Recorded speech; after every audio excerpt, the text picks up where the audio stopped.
This is a guide to completing all the challenges in the Rosewood mission.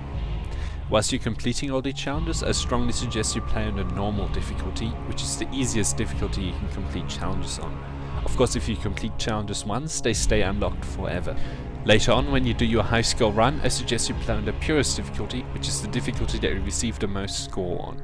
For the Chameleon challenge, you're required to get all the different disguises that are found around the place in this mission. So the first one is right at the start of the second part, the Orphanage Halls.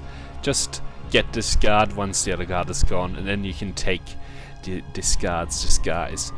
The other disguise is of a police officer that was shot, or security guard that was shot in the area. There's one down here. You can wait for the one upstairs to be shot, or you can go down here, throw something over there, and then you can take the disguise, and then you will have completed the Chameleon challenge. This disguise doesn't allow you to be everywhere though, so it's not much use. For the suit only challenge, you're required to complete each part of this mission with only wearing the suit. Now I will show you highlights of all the people. So okay, in the Orphanage Halls, I found the best way to do it is to try and kill as many enemies as possible and pick up the diffusers that you can get to. And once you're discovered, which happened to me right here, you can just shoot your way out. And I actually have taken all the different diffusers already, except for the last one, which is just down here. And then you can just make your way out of this area down here, and then in the next area, the central heating, just shoot everyone once again. There's only very few enemies in this area anyway, and then in the end you just have to you automatically go into the point shooting mode and then kill everyone.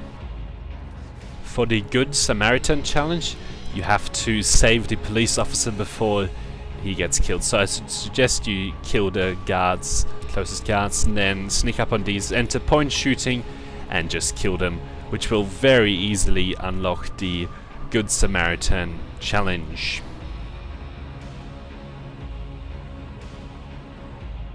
For the playing with balls challenge, you just have to stick 5 enemies in this, what is it called, ball pit? I don't really know. Whilst you're in the animation of putting someone into it, you can't be shot, they'll just be missing. So it doesn't really matter if you get it. In effect, it's actually good if you get detected, because enemies automatically come close to you. So just keep shooting the ones that get close and stick them into the ball pit. And yeah, it shouldn't be too tough to do, because you have a lot of health on the normal difficulty.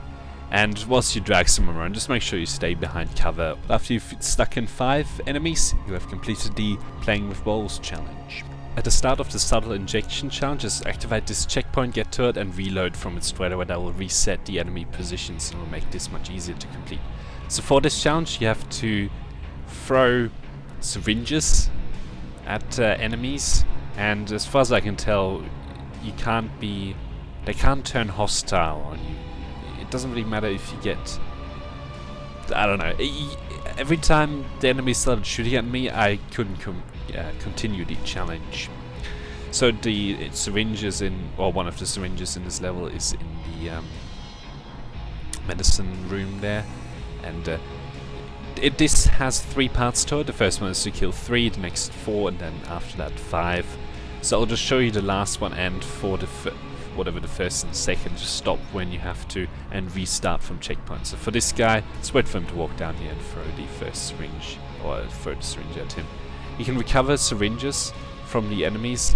Sometimes when you can't, just pick up the body and start dragging it, and then you'll be able to pick up the syringe much easier. So the next target is this guy that's leaning on the railings. Oh, by the way, the reason I had to wait for the other guard to go down that far is because otherwise this guy up top would have heard and gone after it and would have made it much more difficult. So you have to be quick about leaving that area, so don't throw the syringe too close to the bed, and then a guard will show up and you can just get him. This would be the 3rd one down, so the first part you can stop here and reload. So, and the next few parts are pretty easy. For the last one, it doesn't really matter if you get detected straight after, so when you've completed, say for the first one you've done 2, you can just sneak up on someone and throw it at their head. So for the fourth, just go back into the medicine room and throw it at the... Well, don't throw it at the left or the wall that's straight ahead, otherwise the yards will go on the wrong side of it instead of coming into the room. Once he's turned his back, just throw the syringe at him. And now it doesn't really matter, as long as you don't get detected. If you throw the syringe, and even if the friends turn hostile, as you'll see in a moment, I just decide to throw it at this guy head whilst the other one's there, and he actually turns hostile and I get spotted, and then you just complete the challenge anyway. The rest of the challenges are unlocked when you do your purist run. I've done mission guides for the second and third part of this mission. The first part doesn't have any score in it. So to complete the next couple of challenges, follow those guides, and you'll also get a lot of score by doing it the way that I did it. For the guides for each area, just click on the image on screen right now for the specific area. That will open in a new window a guide for that area on the purest difficulty, where I recover the evidence and stay undetected. For the evidence collected challenge, you have to pick up the evidence in the Orphanage Halls and the central heating area. For the Infiltrator challenge, you have to get through each part of this mission without being detected. I haven't done a guide for the first part of the mission, but it's pretty easy. Just go to the left, just before the elevator behind the curtains, and then you'll be good to go. For the Out of Fuse challenge, you have to collect all the fuses in the Orphanage Halls and stay undetected. For the Face Off challenge, you have to kill Wade without being detected. To complete the Mercenary, you just have to complete the mission. And once you've done all that, you will automatically complete the Mastery challenge, which is to complete all the challenges in this area. After you've done all of that and your purist run, you can expect 311,850 score. That's 81,900 for the Orphanage Halls and 229,950 for the central heating area. So, thank you for watching, I hope you enjoyed the video, and until next time.